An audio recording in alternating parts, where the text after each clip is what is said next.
Now the next topic we'll study will be two blocks on an incline. ठीक है, इस बार मैं बात करूंगा जब दो अलग अलग ब्लॉक्स को इंक्लाइन के ऊपर रख दिया जाएगा. Let's see how this is done.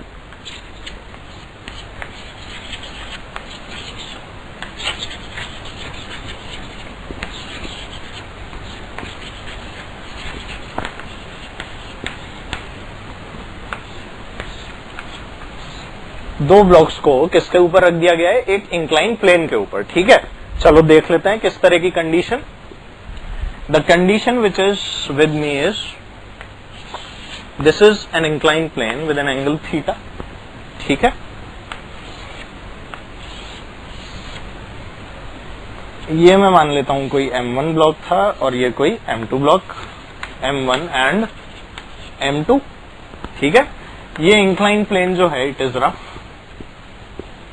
ठीक है ना, इसके रफ होने की वजह से क्या ये वैल्यू μ1, क्या ये वैल्यू μ2 होगी? बिल्कुल होगी. अब ये जो μ1 और μ2 है, मैं जब इनके बारे में बात करूंगा तो मैं यहां से क्या बोलूंगा? देखो, इनके बारे में क्या कुछ कंपैरिजन किया जा सकता है? बिल्कुल किया जा सकता है. क्या कभी μ1 बड़ा और μ2 छोटा हो सकता है? क्या कभी ये दोनों बराबर भी हो सकते हैं? और क्या कभी कभार ऐसा भी हो सकता है कि μ2 बड़ा और μ1 छोटा हो जाए? बिल्कुल. मैं इनको देख के और किस चीज के बारे में बोल सकता हूँ? क्या मैं इनके कंबाइंड एक्सेलरेशन के बारे में कमेंट कर सकता हूँ? बिल्कुल. क्या मैं इन दोनों के बीच में लगने वाली कांटेक्ट की वजह से नॉर्मल फोर्स पर भी कमेंट कर सकता हूँ? बिल्कुल कर सकता हूँ. ठीक है, क्या मैं इसको देख के ये भी बोल सकता हूँ कि कभी इनके बीच में रिलेटिव मोशन भी स्टार्ट हो सकता है? तो मैं इस तरह की कई बातें इन दोनों को देख के बोल सकता हूँ. तो let's say I consider case 1. मैं सबसे पहले इसमें लेता हूं केस 1. एंड केस 1 में जो मैं बात करूंगा वो मैं बात करता हूं when μ1 is equal to μ2 equals to μ. ठीक है, मतलब μ1 μ2 जो हैं they are equal to each other. ठीक है, जब ये दोनों इक्वल होंगे उस कंडीशन में मुझे क्या मिलेगा? देखो, ये दोनों इक्वल हैं. ठीक है, और इस तरह के सिस्टम में जब मैं एक्सेलरेशन की बात करता हूं तो एक्सेलरेशन कितना आ जाता है मेरे पास में? g sin theta minus mu g cos theta. This is the value of acceleration for such systems. क्योंकि मैं ये चीज पढ़ चुका हूं दैट इस तरह के सिस्टम्स या फिर एक single block on an incline जब होता है उस केस में जो एक्सेलरेशन है it is independent of the mass of the object. Acceleration हमेशा कितना आता था? g sin theta minus mu g cos theta. ठीक है, तो एक्सेलरेशन तो इनका इतना ही होगा इंडिपेंडेंट ऑफ द मास. अब देखो, क्योंकि μ1 और μ2 बराबर हैं, g sin थीटा कांस्टेंट, तो क्या म्यू जी cos थीटा भी दोनों के लिए सेम रहेगा? बिल्कुल रहेगा. और क्योंकि अब म्यू जी cos थीटा भी इनका सेम है तो क्या एक्सेलरेशन दोनों का सेम रहेगा? बिल्कुल. तो मैंने यहां से क्या बोला? That a1 is equal to a2. तो केस 1 का पहला रिजल्ट क्या आ गया? a1 equals to a2. और अगर a1 और a2 बराबर होंगे तो क्या मैं एक चीज और बोल सकता हूं, और वो क्या है? Normal force between the blocks is equal to 0. Normal 0 कहां से आ गया सर? जरा ये तो समझाओ अब हमें. नॉर्मल फोर्स 0 इसलिए हो गया बिकॉज इन दोनों के बीच में जो रिलेटिव एक्सेलरेशन है वो कितना है? 0 है. क्योंकि a1 और a2 क्या है? They are equal. इनके इक्वल होने की वजह से नॉर्मल फोर्स कितना हो गया? 0. पर सर वो कैसे हुआ? ये दोनों इक्वल हुए तो नॉर्मल फोर्स 0 कैसे हो गया? नॉर्मल फोर्स के बारे में हम ये बात जानते हैं कि नॉर्मल अराइजेस व्हेन एक बॉडी दूसरी बॉडी को कंप्रेस करने की कोशिश करती है. और यहां पर तो कंप्रेस हो ही नहीं रहा क्योंकि दोनों के एक्सेलरेशन क्या थे? बराबर थे. तो इसलिए यहां पर नॉर्मल फोर्स कितना आ गया? 0. तो इनके बीच में कांटेक्ट फोर्स कितनी रहेगी? 0. और एक्सेलरेशन दोनों के क्या रहेंगे? हमेशा बराबर. ठीक है, तो ये मेरे पास में आ गया केस 1. अब इसी केस के ऊपर हम एक न्यूमेरिकल भी कर लेते हैं. Let's C.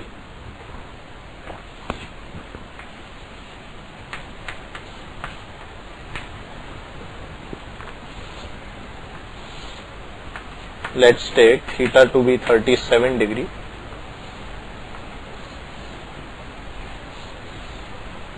This block is of 1 kg. This block is of 2 kg. ठीक है, मैं μ1 μ2 दोनों को अगर 0 ही मान लूं कोई दिक्कत थोड़ी है उसमें. μ1 भी 0 और μ2 भी 0, they should be equal, that's it, है ना। 0 है मतलब कि सरफेस कैसा हो गया, स्मूथ हो गया, तो कोई बड़ी बात नहीं है। तो यहां से इनका एक्सेलरेशन कितना आ जाएगा, मैं अगर यहां से इनके एक्सेलरेशन की बात करूं तो एक्सेलरेशन कितना आ गया, a equals to, I have a direct result with me, g sin theta minus mu g cos theta.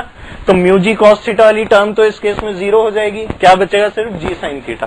क्या दोनों का एक्सेलरेशन कॉमन आ जाएगा, बिल्कुल। तो ma equals to mg sin theta, masses will be cancelled out, तो ये आ जाएगा g sin theta मतलब कि 10 इंटू साइन 37 डिग्री। तो ये कितना हो जाएगा, 10 into 3/5 which will give me 6 metres per second square. ठीक है, दोनों का एक्सेलरेशन कितना होगा, 6 metre per second square. A very easy thing to do. ठीक है, इस तरह से मैं इस टाइप की प्रॉब्लम्स होंगी, केस 1 वाली प्रॉब्लम्स, उनको आराम से सॉल्व कर सकता हूं। अगर यहाँ पे म्यू की कोई फाइनाइट वैल्यू भी होती और दोनों की वैल्यूज इक्वल होती, मान लो 0.1 होती, तो यहाँ पे एक फैक्टर होता जो दोनों के लिए कॉमन होता और सब्ट्रैक्ट हो जाता, तो यहां से मेरे पास में एक्सेलरेशन आ जाता, कोई प्रॉब्लम ही नहीं थी। इस तरह से मैं ये वाली प्रॉब्लम्स को करूंगा। ठीक है, अब मैं नेक्स्ट केस कंसिडर करता हूं।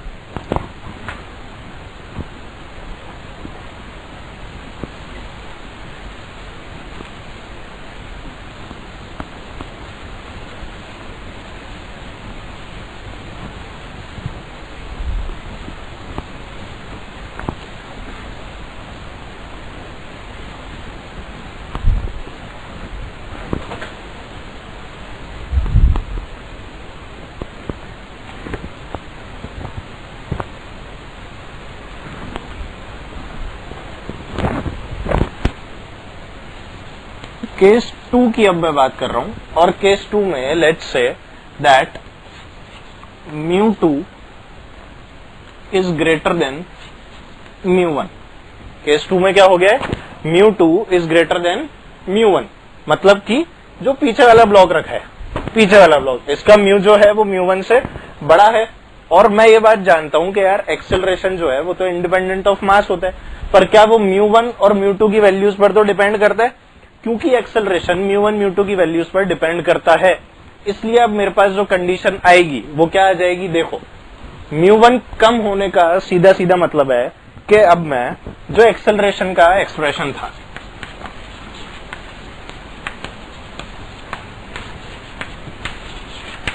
क्या वो यही था। इसे अगर मैं a1 लिख लूं और अब अगर मैं इसे a2 दूसरे वाले के लिए लिख लूं, तो what I can write is, मैं ये बात बहुत आराम से लिख सकता हूं। अब देखो μ1 जो है it is less than μ2, μ2 is greater than μ1, मतलब μ1 इज लेस देन μ2। ठीक है, μ1 क्योंकि μ2 से छोटा है, तो क्या एक सेम क्वांटिटी में से मैं एक कम क्वांटिटी हटा रहा हूं, और क्या यहाँ पर एक ज्यादा क्वांटिटी घटाई जा रही है, क्योंकि यहाँ पर एक कम क्वांटिटी और यहाँ पर एक ज्यादा क्वांटिटी घटाई जा रही है, इसलिए क्या मैं बोल सकता हूं a1 a2 के बीच में जो रिलेशन होगा वो ये होगा that a1 is greater then a2। क्या जो पहला वाला ब्लॉक है, मतलब कि जो m1 है, क्या वो m2 से पहले ही नीचे उतर के आ जाएगा, बिल्कुल सर आ जाएगा, ये तो साफ साफ दिख रहा है।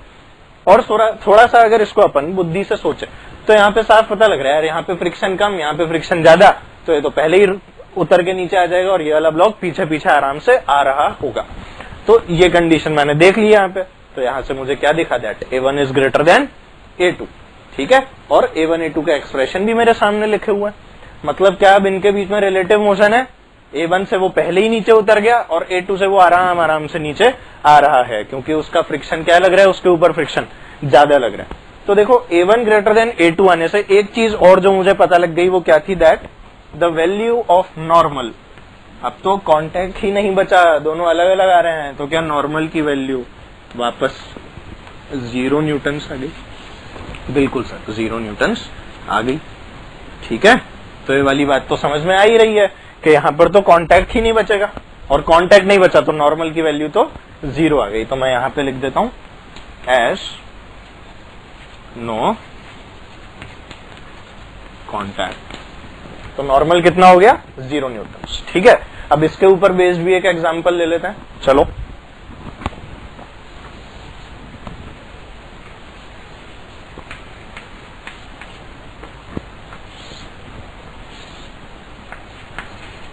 वही चीज थीटा 37 डिग्री, अगेन दो blocks, one is of 1 kg and the second of 2 kg। ठीक है, 2 kg वाले के लिए म्यू ले लेते हैं 0.5 और 1 kg वाले के लिए म्यू ले लेते हैं 0 ले लेते हैं। ठीक है, म्यू की वैल्यू 0, रिलेटिव मोशन होगा, साफ साफ दिख रहा है। तो अगर मैं इसमें A1 निकालना चाहूं, मैं इसमें क्या निकालना चाहूं, A1, मैंने माना कि 1 ब्लॉक जो है वो 1 kg वाला है, तो यहां से A1 कितना आ जाएगा, A1 will be equal to G sin theta, और ये कितना होगा 10 into 3/5 which gives me 6 metres per second square. ये यहां से, ठीक है, ये आ गया 6 metre per second square. Similarly अगर मैं अब इसमें A2 निकालना चाहूं, तो क्या A2 की वैल्यू निकालने के लिए मुझे G sin theta minus mu 2G cos theta use करना पड़ेगा? बिल्कुल सर, यही करना पड़ेगा, क्योंकि यहां पर तो म्यू की एक फाइनाइट वैल्यू है। तो यहां से मुझे क्या मिल जाएगा, 10 इंटू 3/5 माइनस म्यू 2 इज 0.5, मतलब कि half into 10 into 4/5, cos 37 is 4/5, sin 37 is 3/5, उन्हीं वैल्यूज को यूज किया है। 5 2 this becomes 6 minus this is 5, this is 1 1, तो ये आ गया 4। तो क्या यहां से A2 निकल के आ गया 2 मीटर्स पर सेकेंड स्क्वायर, बिल्कुल आ गया। सो this is the required answer. और यहां से मैंने मैथमेटिकली भी देख लिया कि A1 की वैल्यू जो है वो 6 है और A2 की वैल्यू जो है वो 2 है। तो यहां से मुझे क्या दिखा कि A1 is greater then A2। ठीक है, और क्योंकि A1 A2 से बड़ा है, मतलब A1 M1 ब्लॉक जो है मेरे पास, क्या वो जोर से फिसल के नीचे आ रहा है? बिल्कुल आ रहा है। और A2 आराम से 2 मीटर पर सेकंड स्क्वायर के एक्सेलरेशन के साथ आ रहे हैं। ठीक है, मतलब इनके बीच में कांटेक्ट तो है ही नहीं, और क्योंकि कांटेक्ट नहीं है तो नॉर्मल की वैल्यू कितनी आ गई यहां से, 0।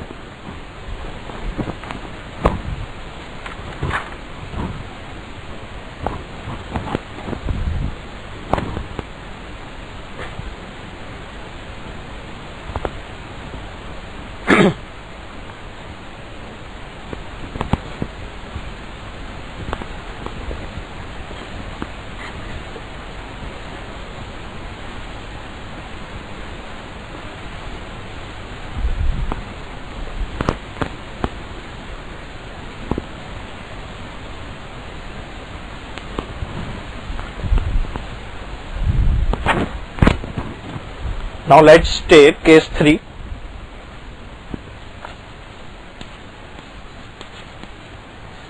केस 2 हमने ले लिया μ2 ग्रेटर देन μ1, तो केस 3 क्या हो सकता है, μ1 इज ग्रेटर देन μ2। ठीक है, μ1 is greater than how much, μ2। तो μ1 जब μ2 से बड़ा हो गया, उस केस में अब मुझे बात करनी है किसकी, एक्सेलरेशन की और नॉर्मल फोर्स की। तो इसमें एक चीज जो नजर आती है वो क्या है, μ1 अगर μ2 से बड़ा है तो क्या μ2 का एक्सेलरेशन m2 का एक्सेलरेशन m1 से ज्यादा होगा, और क्योंकि m2 का एक्सेलरेशन m1 से ज्यादा होगा तो क्या m2 m1 को पुश कर रहा होगा, बिल्कुल कर रहा होगा।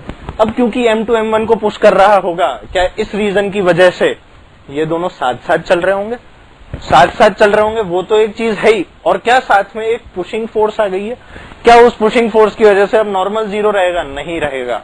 तो यहां से n is not equal to 0। जो सबसे इंपॉर्टेंट रिजल्ट है वो तो यही है कि इस बार जो नॉर्मल की वैल्यू है इट नो लॉन्गर रिमेन्स 0।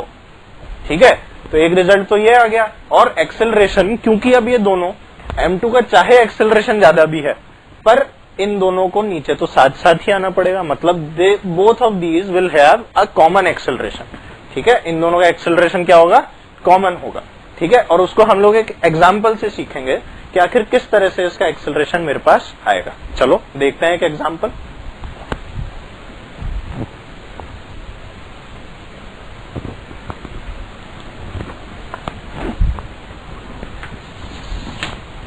तो यहां से एक चीज जो मैं लिख सकता हूं वो तो ये है ही कि A1 is less then A2, क्योंकि अब A2 जो है वो एक्सेलरेशन ज्यादा हो गया। ठीक है, A2 तभी M2 तभी तो उसको धक्का देगा, तो ये कंडीशन तो मैंने देख ही ली। चलो एग्जाम्पल अब देख लेते हैं इसमें।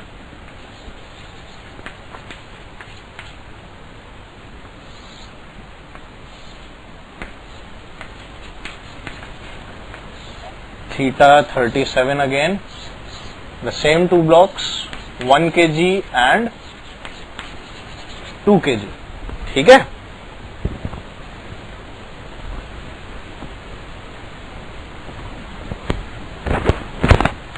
Let's say 2 kg mu is 0 and for 1 kg mu1 is 0.5, ठीक है।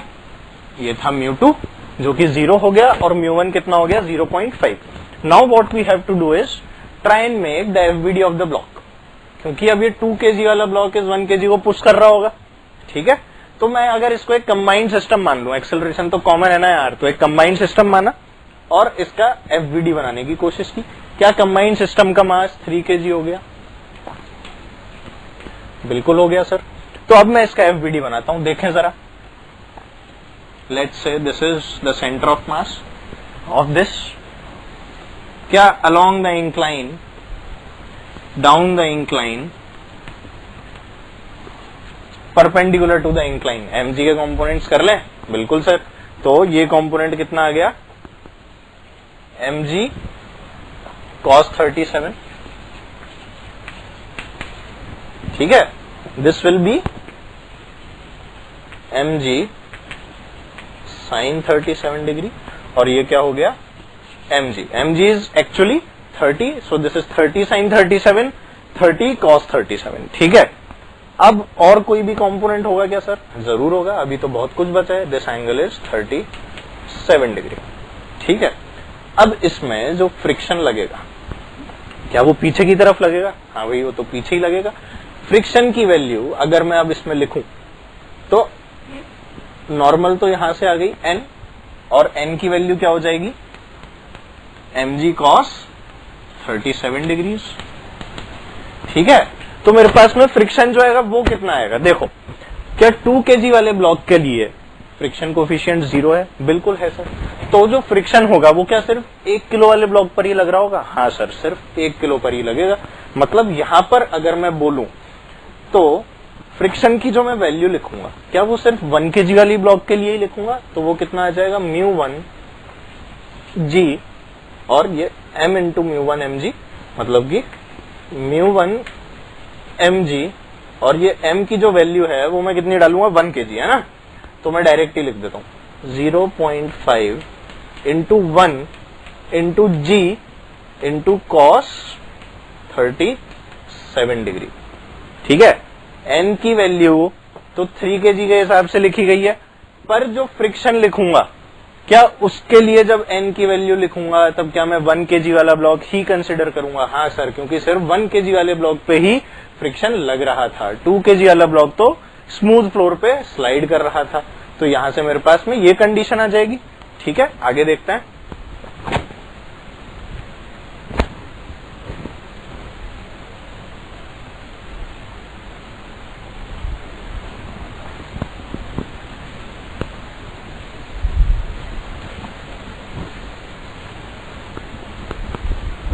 आगे मैंने देखा तो ये 3 kg का ब्लॉक था, तो mg sin 37 की वैल्यू कितनी आ जाएगी? mg sin 37 ये कितना हो गया? 30 इंटू 3/5, ठीक है, मतलब कि 18 न्यूटन्स, ठीक है। जो पीछे फ्रिक्शन है उसकी अगर बात करूं तो वो कितना है? F equals to how much? 0.5 into 10 into cos 37, मतलब half into 10 into cos 37 is how much? It is 4/5. So this is 2, this is 2, so this becomes 4 newtons, ठीक है। मुझे तो एक्सेलरेशन निकालना था, तो एक्सेलरेशन निकालने के लिए net force equals to ma, that's it, very easy. तो अब नेट फोर्स क्या आ जाएगी? 18 माइनस 4 इक्वल्स टू 3 है, which means the value of acceleration is 14/3 meter per second square, which is the required answer. This is how this is solved, ठीक।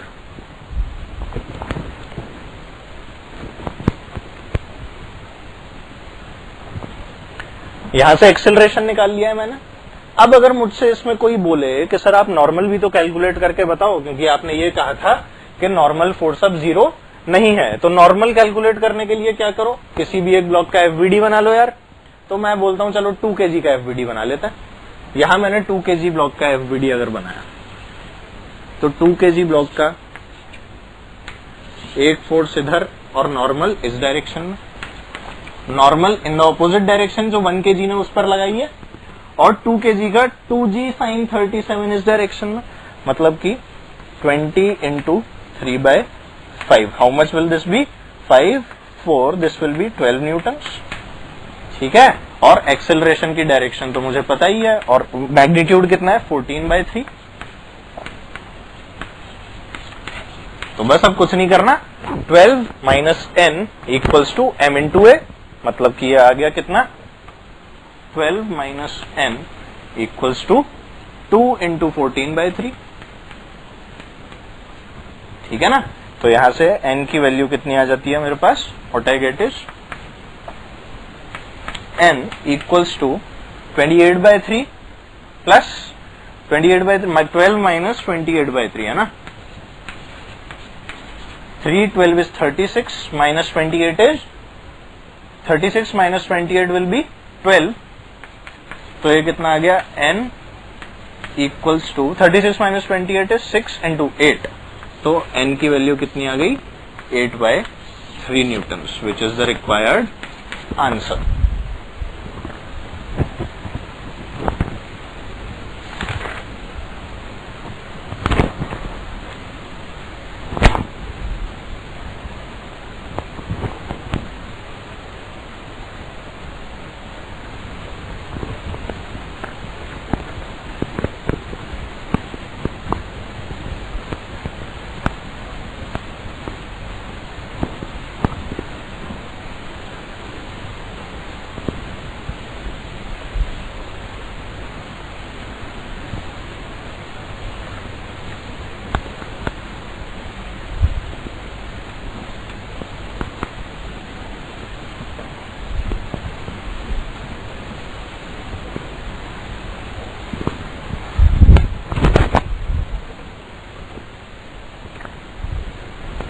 Now let's enter into the pulley systems which we have.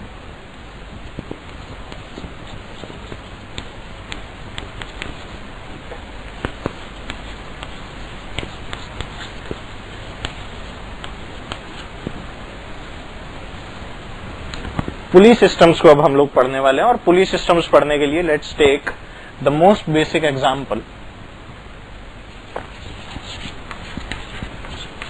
Let's say a block is lying on a surface. इस block का मास is 5 kgs। ठीक है, the value of mu, the surface is rough, so the value of mu is 0.1। This is what is given to me। Here is a string passing over a pulley, and इस वाली पुली से there is a block of 2 kg which is hanging। There is a block of 2 kg which is hanging from the pulley। ठीक है, तो इस तरह से ये कनेक्टिविटी है 5 kg का ब्लॉक और 2 kg का ब्लॉक। चलो देखते हैं, यहां पर फ्रिक्शन लग रहा है और ये ब्लॉक तो सिर्फ टिका हुआ है किसके सहारे, रस्सी के सहारे।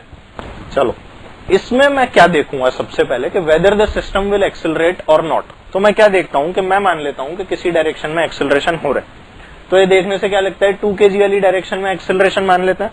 चलो क्या इस वाली डायरेक्शन में एक्सेलरेशन मानने से यहां क्या दिखता है मुझे, द फोर्स इज 20 न्यूटन्स। ठीक है, और अगर इसमें मैं एफएस मैक्स निकालना चाहूं तो एफएस मैक्स कितना आ जाता है, FS max it comes out to be 0.1 into 50 which is equal to 5 newtons. ठीक है, ये आया था 20 न्यूटन्स, ये आया 5 न्यूटन्स। तो मुझे क्या दिखा, दैट 20 इज ग्रेटर देन 5, मतलब कि सिस्टम एक्सेलरेट कर सकता है, और करेगा तो इस डायरेक्शन में करेगा, नहीं तो कभी भी एक्सेलरेट नहीं कर पाएगा। अगर इस केस में मैंने जो माना कि acceleration is downwards, if this thing is true तो मेरा एक्सेलरेशन आ जाएगा पॉजिटिव। ठीक है, मैंने जो माना अगर वो ट्रू है then acceleration will come out to be positive. But अगर एक्सेलरेशन नेगेटिव आता है, it does not mean that the system will move backwards because friction is not the driving force. Friction cannot be the driving force in this case. तो इसलिए मैं क्या कहता हूं that if the body moves in the direction which I have considered, then acceleration will come out to be positive.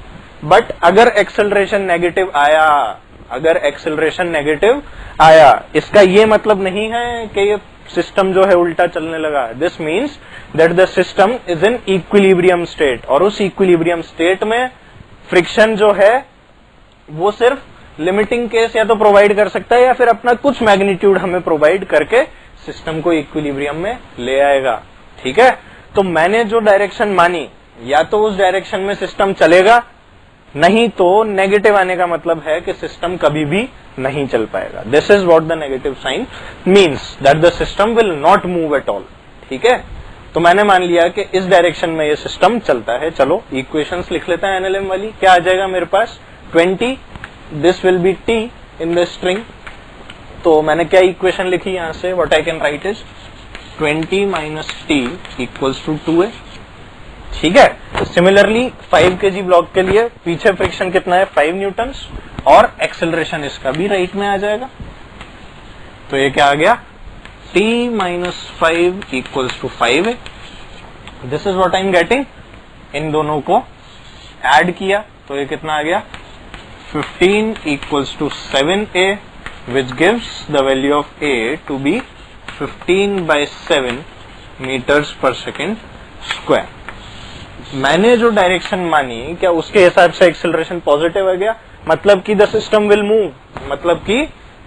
Will move as the acceleration is coming out to be positive. तो मेरा answer जो है वो बिल्कुल सही है. और अब इस एक्सेलरेशन के लिए टेंशन निकालना कोई बड़ी बात नहीं है. टेंशन कितनी आ जाएगी? This will be 20 minus T equals to 2 into 15/7. ठीक है, 30/7 हो जाएगा. तो टेंशन कितना हो जाएगा? T equals to 20 minus 30/7. So this is 140. 140 minus 30 is 110/7, which gives the value of T to be 110/7 newtons, which is the required answer. यहां से मैंने क्या कर लिया? टेंशन भी निकाल लिया. मैंने जो माना वो डायरेक्शन सही था, इसीलिए एक्सेलरेशन कैसा आ गया? पॉजिटिव. अगर यहीं ये एक्सेलरेशन नेगेटिव आया होता तो ये सिस्टम कभी भी नहीं चलता और ये इक्विलिब्रियम स्टेट में रहता. ठीक है, और एग्जांपल देख लेते हैं. Let's see another example.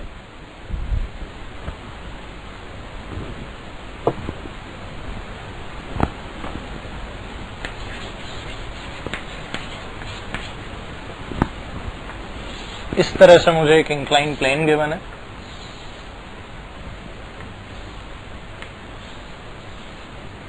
A block of 2 kg is placed like this, और यहां से एक रस्सी जा रही है which is passing over a smooth pulley, और यहां पर एक ब्लॉक है कितने kg का? 1 kg का, which is hanging. ठीक है, थीटा की वैल्यू और म्यू की वैल्यू जो है, it is given to me as 37 degree and half. This is 37 degree and mu is given as half. ठीक है, this is the condition which is given to me and what I have to find is the acceleration. ठीक है, देखने पर कुछ ऐसा लगता है कि ये जो सिस्टम है ये 2 kg वाले ब्लॉक की साइड में जा रहा होगा. तो मैंने मान लिया that the block is accelerating in this direction. तो क्या ये 1 kg वाला ब्लॉक ऊपर उड़ के जा रहा होगा? बिल्कुल सर, इसी डायरेक्शन में जाएगा. 2 kg का ब्लॉक डाउनवर्ड्स, तो 1 kg का ब्लॉक अपवर्ड्स. चलो देख लेते हैं. Let me right the equations for this, and what I'll write is 20 sin 37. This will be 20 sin 37. क्या रस्सी में tension? Because it is the same string, so the tension will be same. 20 sin 37 minus t plus, क्या इसमें friction लगेगा? हाँ sir, friction तो लगेगा ही लगेगा. वो कहाँ जाएगा? क्योंकि एक्सेलरेशन की डायरेक्शन ये है, तो क्या फ्रिक्शन की डायरेक्शन अब पीछे हो जाएगी? क्या वो टेंशन के साथ में लगेगा? बिल्कुल. तो फ्रिक्शन की वैल्यू यहां से क्या आ जाएगी? Mu mg cos 37. So this will B, mu is half into 20 into cos 37 is how much? 4/5, and this is equals to MA. MA is 2 into A. ठीक है, इसे सॉल्व किया मैंने तो यहां से कितना है? 20 sin 37 is 3/5, 5, 4 and 3, so this is 12 minus T, this is 10, this is 2, 4, 8 equals to 2A. ठीक है, तो यहां से मुझे क्या मिल गया? 20 minus T minus 8 equals to 2A. ठीक है, और इसको आगे भी अगर मैं सॉल्व करूं तो ये कितना आ गया? 20 minus 8 is 4, so this is 4 minus T equals to 2A. Let's say this is equation 1. ये मैंने किसके लिए लिखी? इस वाले 2 kg वाले ब्लॉक के लिए. ठीक, आगे देखते हैं. इस 1 kg वाले ब्लॉक के लिए इक्वेशन लिखते हैं, which is really very easy. क्या आ जाएगी 1 kg ब्लॉक के लिए? 10 और T. कौन सी डायरेक्शन में एक्सेलरेशन? T की डायरेक्शन में. सो T minus 10 equals to A. This will B T minus 10 equals to MA, और A की M की वैल्यू क्या थी? 1 मीटर पर. M is 1 kg, तो this is 4 minus T equals to 2A. T minus 10 equals to A. Let me solve this for acceleration. Adding both, so what I'll get is T and T will cancel out. T and T will cancel out. तो यहां से क्या आ जाएगा? 4 minus 10, it is 6 equals to 3A. यहां से मुझे क्या लिखेगा, क्या मिल जाएगा? -6 equals to 3A. Let me write this here. -6 equals to 3A, which gives the value of acceleration to be -2 meters per second square. तो एक्सेलरेशन जो आया, क्या वो नेगेटिव आया? और एक्सेलरेशन के नेगेटिव आने का सीधा सीधा क्या मतलब है? कि ये सिस्टम तो चल ही नहीं रहा. मैंने जो माना, जो सोचा, वो समझा, वो सब तो गलत निकल गया. एक्सेलरेशन कैसा आ गया? नेगेटिव आ गया. तो मैंने यहां से क्या बोला? Therefore the system is at rest. यहां से मुझे ये कंक्लूजन मिला that the system which I am taking is at rest. ठीक है ना. एक्सेलरेशन कैसा आ गया? नेगेटिव. एक्सेलरेशन नेगेटिव का क्या मतलब है? कि सिस्टम उल्टा चलेगा? नहीं, सिस्टम उल्टा नहीं चलेगा. What will happen is that the system will remain at rest. मैंने जो डायरेक्शन मानी वो बिल्कुल गलत थी. So this is the reason why the system is not moving.